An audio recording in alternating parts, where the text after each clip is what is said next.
I picked up on Destry's case through an old army contact up in Denver. Got the papers that I discovered at the scene of the crime and made copies. I was getting little or no sleep at all. Destry's last days and hours were going through my brain. Either he was nuts or he created some Frankenstein of a novel. Then I started to get these strange messages. I rang Montgomery Jackson over in Colorado and told him someone must have gotten in and wrote on my typewriter, like it was one of Destry's characters. It was a long shot. He asked the usual questions. Anything missing? Anyone, given the nature of my work, got an agenda or some kind of payback? Anything destroyed, etc. Look, I'm sorry if I had to get all that storyline in, but without it, you ain't gonna get or believe what comes next. I'm typing here for the rest of my natural. Here, giving me the dignity of trying to explain myself. You can then decide if I'm insane or not. A phone call came later that afternoon. I picked up. There's one less scumbag that makes your life a misery now. And the phone went dead. I recoiled. My heart was racing. That was a line from a character of D.A. Cross. I checked, looking at my files. Yes, there it was, page 122. I was paranoid. Was it coincidence? Who would want to call me up and say that? Was it a threat? I made a note of the call. And who is this scumbag supposed to be? I tried to shut out the stuff and the book for a while and do anything that would distract. That night it all went wild. The sheets were off. The fan was on, blowing drapes in front of an open window. One by one, those freaking characters lined up to get my attention. It was vivid now as it was then 2 years ago. I was in my office when the dead heiress was first to appear. Hey you, Mr. Detective, Destry, that writer you're interested in. He goes and kills me off in the 4th chapter. Me, out of it. The book hadn't even got into its stride. And by the way, if you've read Destry's stuff already, you'll know that in each of his 4 previous books, some sort of similar character to me is in it. I've been typecast by the son of a bitch. What's more, he's making out that I'm some rich, innocent socialite. A character who might look in some period novel. I mean, why couldn't he have made me a bit more interesting, huh? And he's gone and killed me off before I get to know Joey, personally, so to speak. What would the readers have made of me? Some nice floral dress-wearing bimbo saying, yes, daddy, no, daddy? No way. I was planning to ditch Paternoster. Anyway, after I got free and take a plane to Rio. But that never frickin' well came out, did it? So I hated the bastard. I could never have been so much more, and now he's dead, I can be anything I want to be. It was quite a rant, but before I could make any sense of it, another appeared. It was that Paternoster character. He stood over me, sweat on his brow and a white shirt unbuttoned and rolled up at the sleeves. Hey Loretta, my turn, baby. Listen, pal, I know I was just some low-life crook in the wrong place at the wrong time. I'll give Destry that. But he killed my girl off early in the book. Jeez, we'd only managed to kiss and she's throttled by those lowlifers, which I can assure you will visit you and give you their version. I never wanted to be a petty criminal in a murder novel. I got principles. I could have saved her for Christ's sake. Why didn't he write that in? Anyway, what's the point? I should have been put in a Wild West novel. Me and the girl riding into the sunset, but not Destry. Good riddance to him if you ask me. Christ, then she appeared. Step aside, mister. You and your gal had it coming. Me, betrayed as an easy lay and a failure. And a side plot at that. Yeah, okay, I wanted rid of Elmo, stuck in that wheelchair all day with gravy running down his vest. Wow, wouldn't I? And Destry would have handed me in, carried that lawyer Cross. Men, weak in body and even weaker in mind. And Cross was easy meat. One turn of my booty, I was hotter than Heidi. I'll give Destry some credit for me thus, but give me a break, I'm better than that. He makes out that I chose some guy who'd snitch on me when the heat was on, and I was to do nothing. Hold out my hands and please don't bruise me, officer, when the cuffs go on. Get real, and don't call me a femme fatale. It's not Scarlett Kaplinsky anymore. It's any name I want it to be. I woke up in a cold sweat. My throat was dry. I needed a drink. I had to get all this down on the typewriter. My hands were shaking. I was typing out. I was typing out the wrong words. I went out for a walk to get some air. My head was drifting and buzzing, talking to myself, talking as if to reassure myself I wasn't crazy. I took a seat down by the lakeside and watched the geese paddle around and peck at the tidbits the kids were giving them. Some gal came and sat down on the same seat. She was reading something and glanced up now and again to see what was going on. She looked my way. "Lovely day, isn't it?" she said. "How does a gal like you get to become a gal like you?" I said in reply. "Pardon me?" She looked at me wide-eyed, shook her head and made off.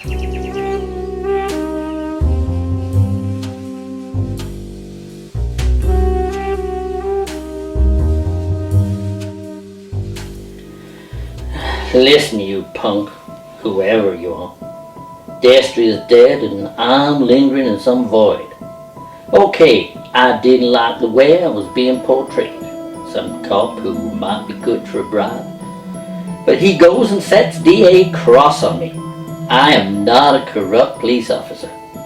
And I wasn't happy that Destry was writing something that might get Costello off a first-degree murder charge.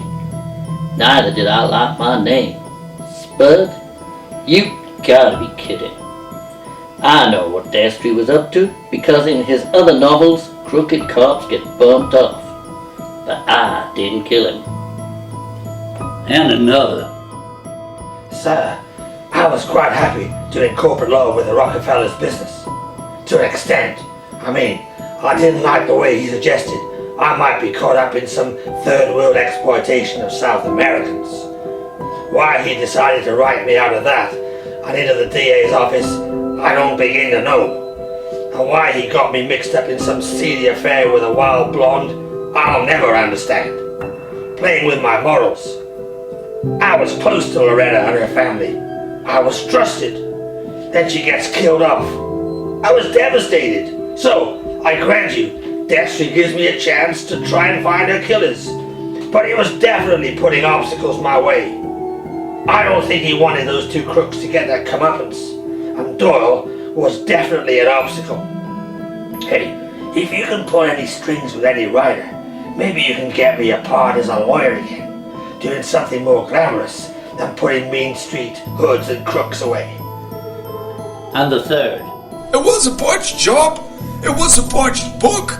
I never killed her. We ain't no pussies, but I'm not a murderer. Talk to Costello. Destry will suffer for this, but it won't be by my hand. I checked over the flat to see if anyone had gotten in and done a raid. Nothing out of the ordinary. These characters really hated Destry. Hated the way we were portrayed. Hated the plot. Seemed to have a motive to want him dead.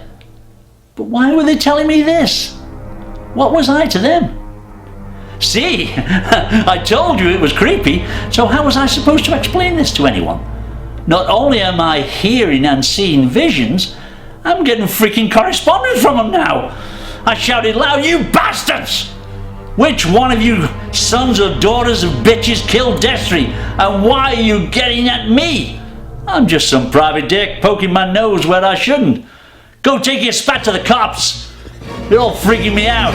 Leave me alone." Or words to that effect.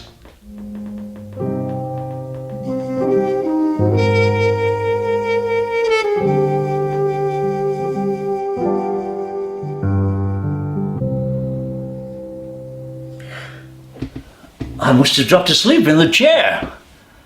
Back they came. This time it was the criminal fraternity. Listen, Spook. Well, maybe that's too flattering. Listen, you good-for-nothing leech. I'll tell you what's going on. And I speak for the company. Destry has manipulated and exploited us to get fame and fortune in some third-rate book. Look at me, for instance. Costello. Babyface. What sort of name is that, for Christ's sake? And yeah, I'm a hard man. I got personality issues, right. But I ain't no shirt lifter. Yeah, that's right. Destry writes me as some closet homosexual with affections for the kid. I mean, if he wants me to play that out, why didn't he make me Mr. Big Time in some 1920s liquor prohibition novel? I could be a contender, no sweat. And then there's him, over there, Mancini. My sidekick. He won't speak up, but he'll leave you a note. Weak as water. And he's my partner in crime? Get real. Hey, come on, speak up. Mancini, be a real man. Okay, look. I didn't like being in a frame for a murder. I didn't want to be a crook. I'm a good Catholic. Went to boxing school. Raised by good Catholic mom who went to church every Sunday, regular. I was destined for the priesthood. That's what I wanted Destry to write about. Me, a priest with a calling. So you can rule me out of any murder. I never touched a girl, and I certainly didn't knock off the writer. You gotta decide who to believe. Everyone is covering something up. Nobody will confess. Costello started to clap. Slowly. Oh, a fine speech, Mancini. But don't forget to tell our friend here that whoever bumped up Destry did us a favor. We'll never get caught for that Rockefeller murder now. The book's dead in the water. I thought, let's see if these nuts can take it as well as they give it. So I asked him, hey, what's your game? Listen and listen good. We all got our motives and our hang-ups, pal. Care of the dead writer. The only thing we all got in common is how he's portrayed us. He's taking the easy way and messed around with our heads, and we didn't like it. Scarlett, well, she ain't for being cast a loose woman, just out for a quick screw and $1. Cross, he thinks he's better placed in some film or TV series. Paternoster is bucked because he never got to save the girl and ride out into the sunset. Loretta is majorly pissed because Destry killed her off early on, and then she didn't like the typecast, goody-goody character he had made for her. And then there's me and the Padre over there, both riddled with the wrong character and some less than virtuous personality traits. Period. I said I needed to take all this down. I had so many questions, but they had nothing. No one. They didn't even tell me about their agenda, their game plan. Just some shit about why they're all steamed up. I managed, with some effort, to put some handwritten letter together for Ethel May. Oh. That night I got another visit. It was Loretta. She knew I'd written that damn letter, and what the hell was I up to? As she laid it on the line.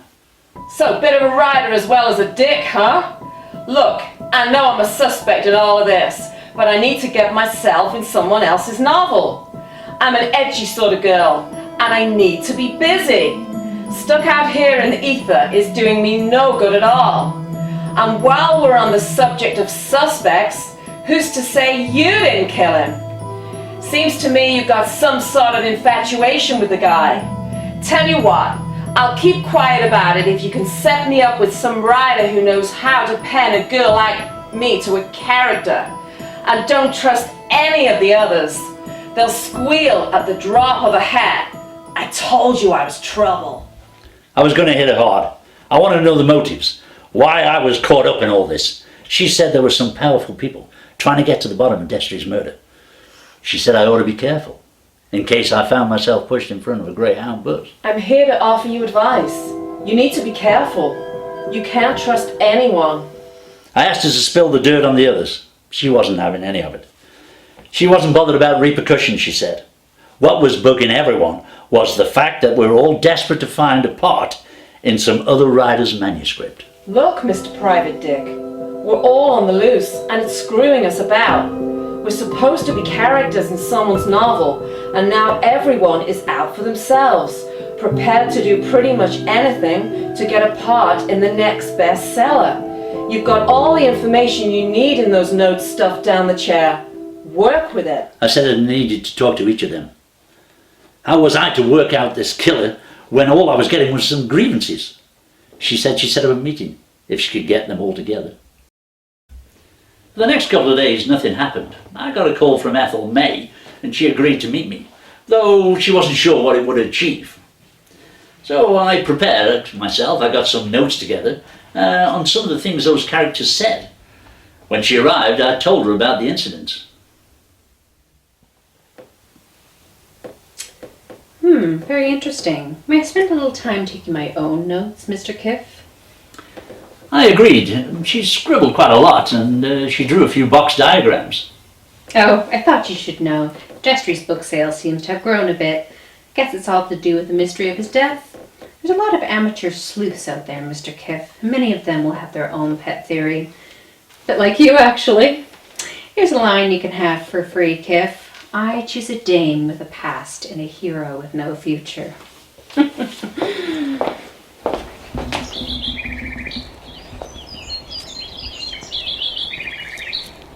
That night I slept well. Thought I'd take a walk to unburden myself, let it go a bit. But the next night, they were back. The most compelling alibi was from Costello. He said it was ridiculous to think that those characters would murder Destry. And with him dead, there's no continuity. And there's no closure on the book. Whoever killed him, it wasn't any of them. You should look nearer to home. Did I believe them? My mind was easing. Don't know why. The stuff of these characters wasn't spooking me as much as it did. I guess I was thinking that I wasn't looking for a murder in one of those characters. It made sense. To an extent. The next day I woke up and looked around at all the paperwork and photographs on the table. Should I just let the Destry murder go? Is there anything more I can do to help? One thing I wasn't going to do was contact the Denver police and tell them they can discount Destry's book characters as suspects. I was remembering that book convention again. All those writers. And then the name Hank Watts popped in. Yeah, I remember him. Editor of the Crime Pulp magazine. I looked up the headquarters and it was in Washington, D.C. I started writing. Dear Hank, remember me, Douglas Kiff. I met you at the Crime Writers Convention last year. We had a drink together. I think I told you I was in private investigations. I've been doing a bit of homework on the Destry case. Seymour Destry. Cold case so far. Well, I've really not gotten anywhere.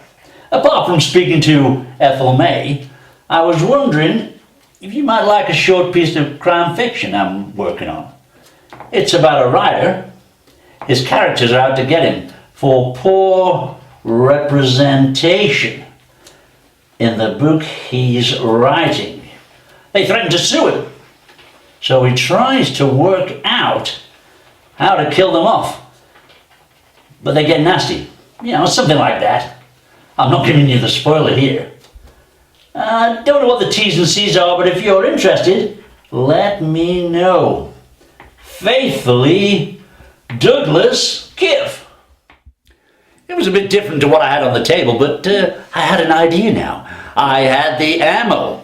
I could write a short story, get a few books. Who knows? Move out of investigation work and into crime writing. Or better still, write a news column. Perhaps a crime section. The phone rang. Doyle grabbed Costello by the neck and held him off his feet. He put him down and pistol whipped his face. And then he made the fatal error. Page 173, I think. Then it went dead again. I looked around at my notes. There it was. I found it. Who the hell was calling me? I dropped a couple of pills to pick me up and knocked back a bourbon.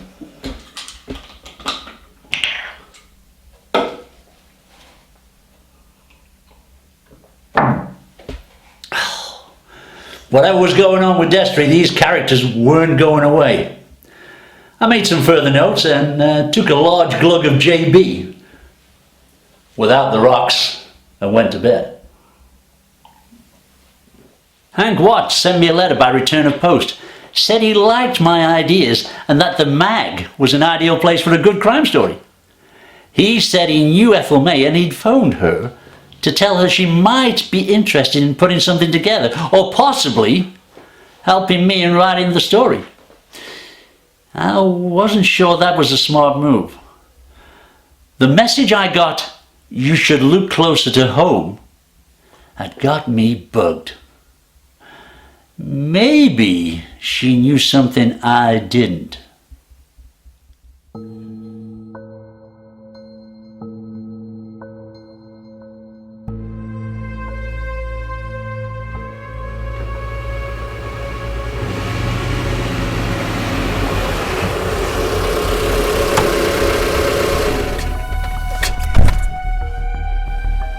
She called me 2 days later. I wasn't surprised. She wanted to meet up. So I suggested we meet up at a place just off the interstate. A place where couples meet up, overlooking the bay. 3 p.m. I walked over to meet her. Hank Watts told me you might be interested in helping me out. Maybe a shot at the Crime Pulp magazine. She came back at me with anger in her eyes. Listen, Mr. Kiff, you stick to private investigations and I'll stick to writing crime novels. I told you some time ago to back off. The police are doing their job. You're not helping with your cockeyed ideas of characters popping out of a book to kill the author. I told her I'd finished with all that and I was keen to do a write-up, not for the purposes of crime investigation, but for the possible slot into the job of writing for a living. I repeat, Mr. Kiff, stick to being a private eye. You've bitten off more than you can chew. I grabbed her by the hand, and she drew back. I wanted to know what she was on about. What was she hiding? It started to rain, and we walked a few paces, then it stopped. She looked at me through the net on her hat, and then looked around to see if there was any listeners and snoops. Then she came out with it. I know how the book ends, Mr. Kiff, and I'm certainly not going to tell you how. How would you know unless you had Destry's papers? She walked on. I grabbed her again. You bitch! Did you kill Destry? She stopped. I could see a smirk on her face. Why would I kill Destry? I had no motive. Everyone knew me as his friend. Yes, but he was a recluse, wasn't he? You knew where he lived. You didn't like him being a competitor. So you knifed him and tried to destroy his next book. That's what happened, isn't it? Well, the police don't think so. Prove it, Kiff. I could hear the voices in my head saying, push her, push her. I told my head to go away for a walk, but she broke free. And then suddenly, she seemed to lose balance. She was teetering on the edge, and I tried to grab her, but over she went. And in the last 3 minutes of her life, she hit me with her confession, full and frank. Looks like my secret will go with me, Kiff. You think I killed Destry, don't you? Well, I did, in a sense. I put an end to Destry the writer. You don't realize how much pressure there is in this business. Falling book sales, finding new material, competition from TV and movies. You keep your fame as long as people talk about you. And people love unsolved murders. So I hatched a plan with a capital P. Kill off Destry in a bizarre and suspicious way. Increase book sales, which is what happened. But why would you want to increase Destry's book sales? They'll never believe you, Kiff. There's one less scumbag walking the streets. So it was you making all those calls. You were screwing with my brain. And what about the scraps of paper from the characters? You did that too? I took a modeling cave play image of your key, managed to slip in and leave the notes. But as for the wacko conversations you were having, well, that was just your unsound mind. Knowing that, it was easy to manipulate it, and I capitalized on that too, Kiff. I still don't get it. Why kill Destry? Why mess me up? Kiff, The way this whole crazy world is going, famous people will be famous, if not more after they leave this earth. You watch. So Destry being murdered would only increase his success. And when we met at the convention, I got a feeling you were going to let this investigation go. I didn't want you snooping around, but I couldn't get you off the scent without raising suspicion. You see, Kip, I was the only one who could identify Seymour Destry. Reclusive, shy, you name it, but nobody knew what he looked like. He never photographed. Ever heard of the word pseudonym, Kip?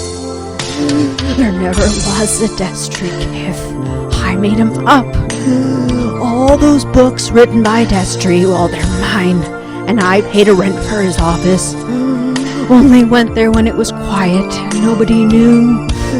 So you see, killing off Destry helped my book sales. Fooled everyone. And then my ace in the hole, a potential bestseller about a private eye who's been brainwashed by the commies and sees imaginary crime fiction characters. Yes, Kip, you're the subject of my next bestseller. And now the irony, you killing me off made me famous beyond the grave. I was losing her. You bitch! Wait! What about the body? The one with the knife in its back and charred. I gotta know! If the police had done their job properly, then they may have found out that a day before Destry's murder, some hobo on the streets went missing. I guess nobody took much of an interest in him, apart from me. He enthusiastically took up my offer of a glass of whiskey, and when I invited him back to Destry's office, he came. A few glasses later, he was slumped over the table. I put an ID badge with Destry's name on it and a ring on his finger. One I could identify him as his friend. Poured gasoline over the desk, and the rest you know. Now, that was quite a confession, wasn't it, Mr. Kiff? But they'll never believe you.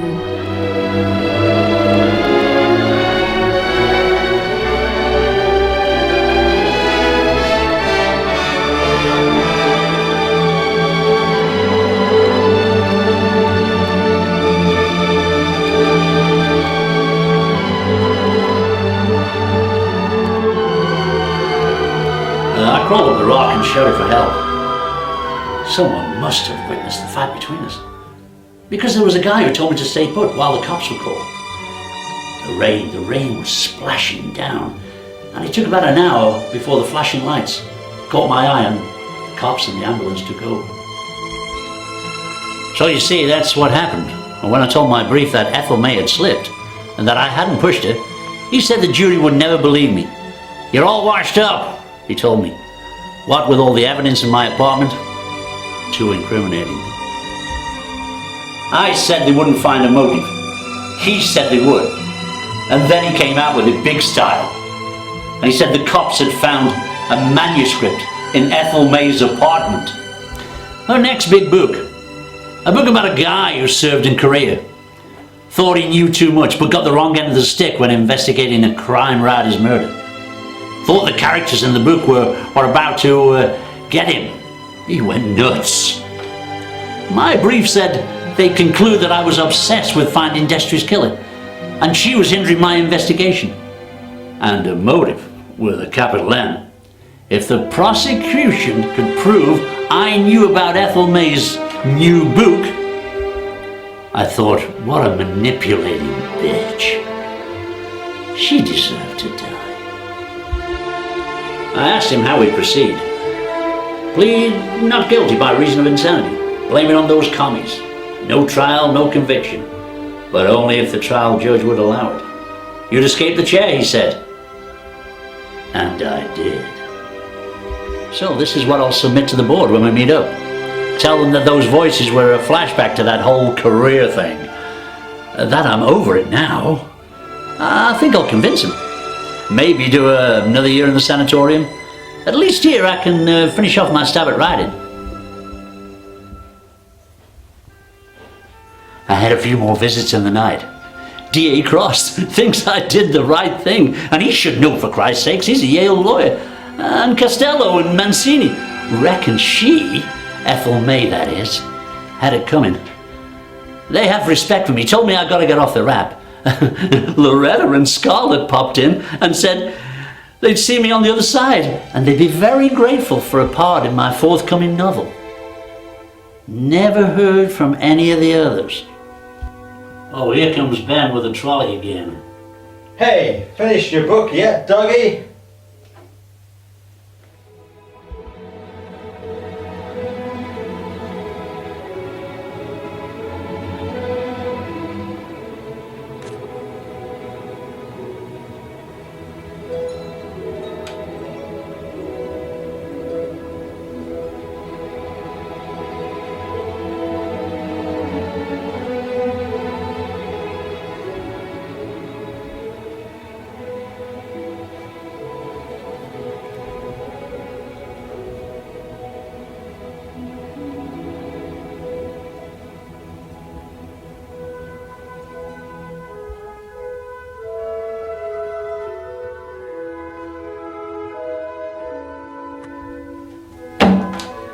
Jesus died for somebody's sins, but not mine.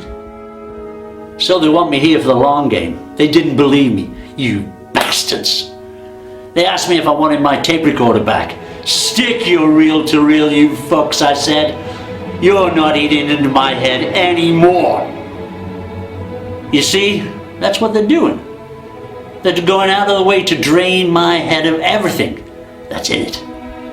But I got it all figured out. I know I'm going to beat this rap. The only way of getting out is by getting in.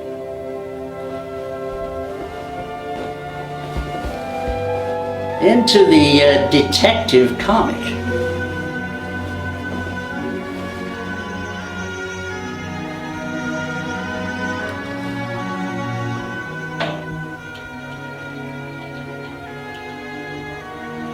I've teamed up with Loretta.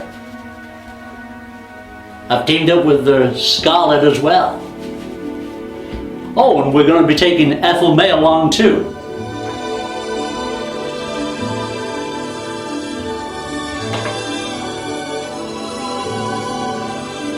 And just watch us float out of this madhouse, onto the bookshelves and the magazine shelves. Oh, Ben, I finished that book all right.